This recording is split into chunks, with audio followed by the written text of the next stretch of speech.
21 September 2024 ndadzoka zvekare muri yeZimbabwe ndine nyaya dzandava nadzo ndakakubatirai. A lot is happening in Zimbabwe right now, so nhasi ndichangokupai nyaya dziri kutrenda, nyaya dziri kutenderera zvisingaite munyika yeZimbabwe. So tichangosangana kudai, so ndanga ndichingokumbirisawo ugare walike this video tichionesana zvinhu zviri paground.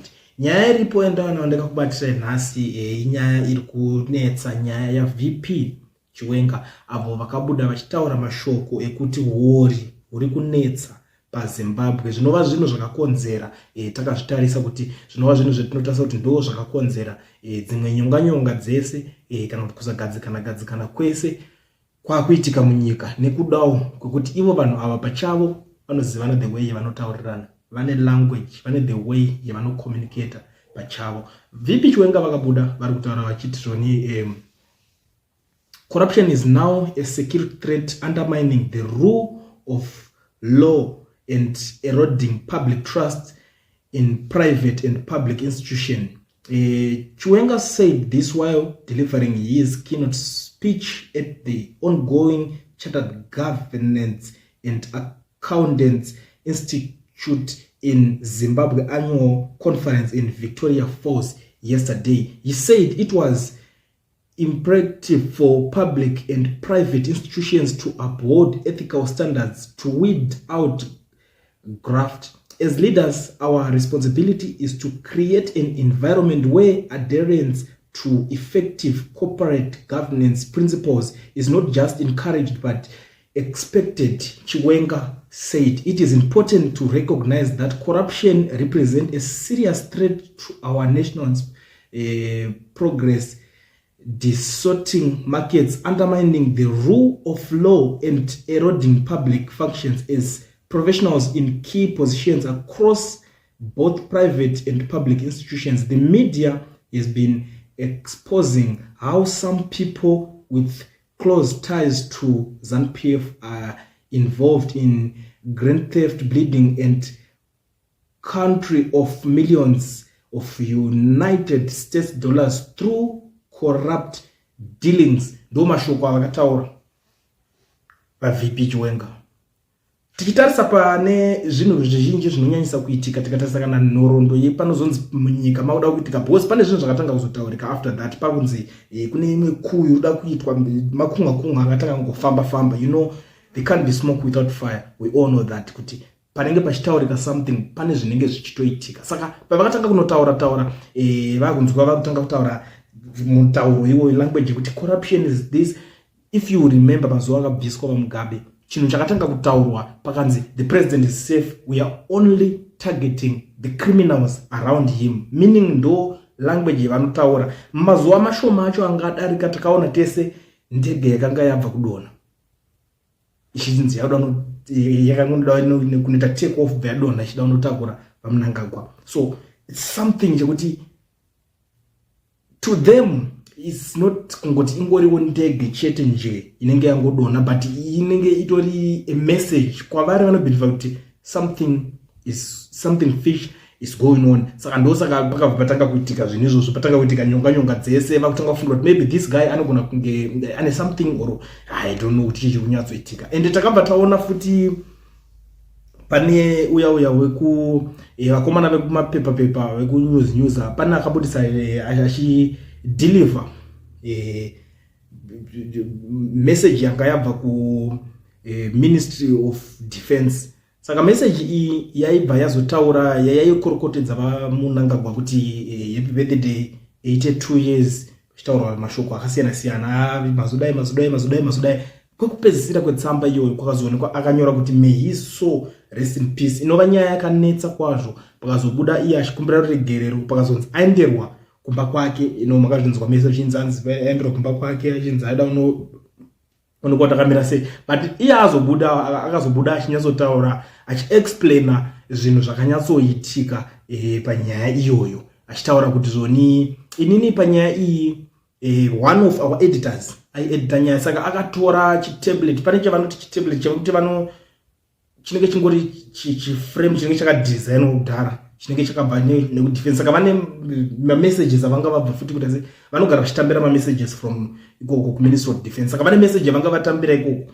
Mukomana ndokubva angonosvika chingonese akachiti musikana manzwira ndazvitanga chita musikana ndobva angonotypa sezvazvingori ipapo akangobvisa text yekutanga ingainzi kwanzi kwakafa gamba ndobva abvisa. Saka pakunotypa ndobva chabuda zvakanaka zvichiya ndobva ngonorwa copy and paste bakangana kueditor kana kubvisa pakanzi may his soul rest in peace achiti makorokoto amhlope. Saka ndopanga akakanganwa kuita sei kunobvisa ipapo ndobva yatobuda yakadaro. Saka that guy uya editor wacho mukuru wacho ndiye akabva anobatwa nzwi yakuno ndo abva maitikira zvakaita. Saka iye ndo zvanga achiexplain achitokumbira regerero kuti ayo tinokumbira regerero zvinhu izvi zvazongoitikawo that way. But ndakaona vanhu vakawanda after izvozvo zvaitika akumbira regerero vari kutaura kuti that's a prophetic word. You can't justify the fact that it was an error, but the truth was said. May his soul rest in peace. Simply what the hell vanhu vakatanga kucelebrate vachitaura. Saka unoona panotanga kutaurwa mashoko iwayo vanhu hamugadzikane. Honestly speaking, why did overzealous CIOs raid the editor's house in hope to abduct and torture? Manje vachanyarira kupi? The level of stupidity displayed by our intelligence is so question always kuda kubhinya nekuraya vanhu zvinhu zvakatanga kutaurika nevanhu. Mumwe akabuda akati the more talks the more he looks stupid.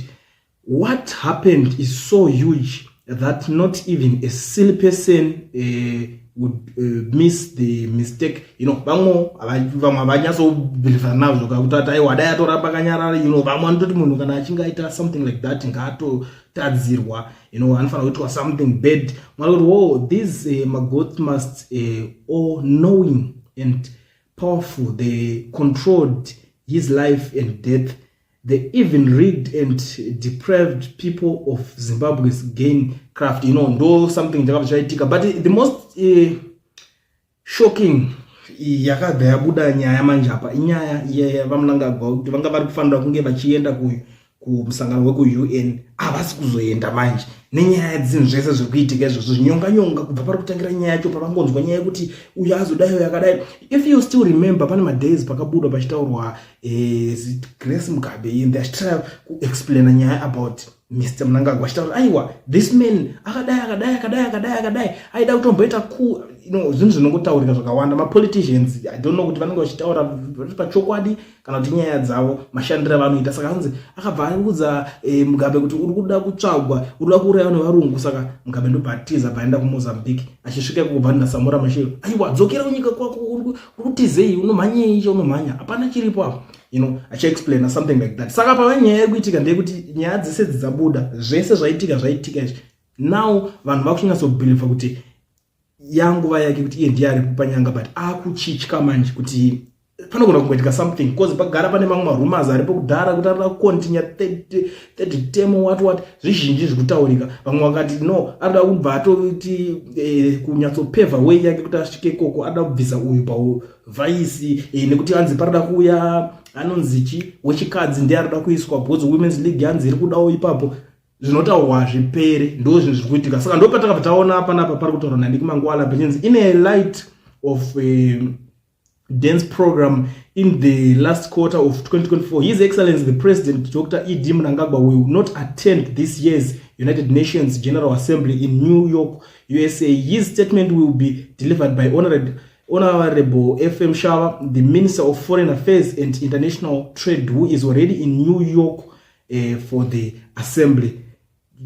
George Charamba ndiye akabudisa mashoko iwayo, but zvakabudirana kuna Niki zvichingoenda zvakadaro. Deputy Chief Secretary, Presidential Communications Office of the President and Cabinet, ndo post ya George Charamba ndo pakabudiswa mashoko. Saka ndo nyaya dziri kunyatsoitika iko zvinezvi muZimbabwe. Zvino zvinogadzikana hazvina kumira zvakanaka. Iyo vanhu vakaona ngati toshamisika kuti why is it this man asiri kuno attenda musangano wanosungoenda mazuva ese makore mazhinji ndo musangano same uya unobuda uchisekwa nevanhu chinzi mamaona aenda kuno addressa ma empty chairs. So this year I guess akuna zvekuti vanhu vamuda uchiseka uchimba empty chairs because kwaenda his Minister of Foreign Affairs ndiye ari kuenda, but ivo vari kutaura kuti inyaya yekuti ari kutyira zvakawanda wanda, but nawo nyaya dzatiri kunzwa paground, nyaya dziri kutenderera tenderera pari kunzi haisi nyaya yekuti kutyira safety or something, no, inyaya yekunzi kwakutotya kuti pane vanhu vangabvira kudhara vangotaura havasi kuwirirana pachavo, saka kutya kuti pamwe ndokunongosara ndichizodzoka